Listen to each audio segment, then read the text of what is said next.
राजनीतिक विश्लेषक मौजूदा परिस्थितियों को एसपी-बीएसपी के गठबंधन के लिए 25 साल पहले के हालात से ज्यादा उपयुक्त मानते हैं। पिछले 4-5 साल में पूरे देश में जिस खास तरह का ध्रुवीकरण हुआ है, उसका असर राजनीति के साथ साथ समाज और कारोबार पर भी पड़ा है। उत्तर प्रदेश में योगी आदित्यनाथ के मुख्यमंत्री बनने के बाद हार्डलाइनर हिंदुत्व का दबदबा बढ़ा है, जिससे एक खास तबके में घबराहट महसूस की जा रही है। आमतौर पर ऐसे हालात में वह तबका एकजुट हो जाता है। एसपी और बीएसपी के गठबंधन से इस तबके को एक ऐसा मंच मिल सकता है जिसके साथ वो खड़े हो सकते हैं। करीब 25 साल पहले एसपी-बीएसपी के साथ आने का ही नतीजा था कि बाबरी मस्जिद विध्वंस के बाद भी बीजेपी सत्ता में वापसी नहीं कर पाई थी। पिछले 2014 के लोकसभा चुनाव में एसपी को करीब 22% और बीएसपी को लगभग 20% वोट मिले थे। दोनों को मिला ले तो ये करीब 42% होता है। वर्ष 2017 में हुए विधानसभा चुनाव में एसपी और बीएसपी को लगभग 22% वोट हासिल हुए थे। अगर दोनों का ही वही वोट प्रतिशत बरकरार रहा तो भी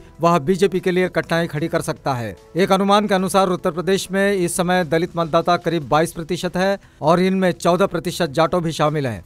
ये बीएसपी का सबसे मजबूत वोट बैंक है। इसके अलावा बाकी 8% दलित मतदाताओं में पासी, धोबी, खटीक, मुसहर, कोली, वाल्मीकि, गोंड, खरवार सहित 60 जातियां हैं। राज्य में करीब 45% ओबीसी मतदाता हैं। इनमें से यादव 10%, कुर्मी 5%, मौर्य 5%, लोधी 4% और जाट 2% है। बाकी 19% में मल्लाह, लोहार, प्रजापति, चौरसिया, गुर्जर, राजभर, बिंद, बियार, निषाद, कहार और कुम्हार सहित 100 से ज्यादा उपजातियां हैं।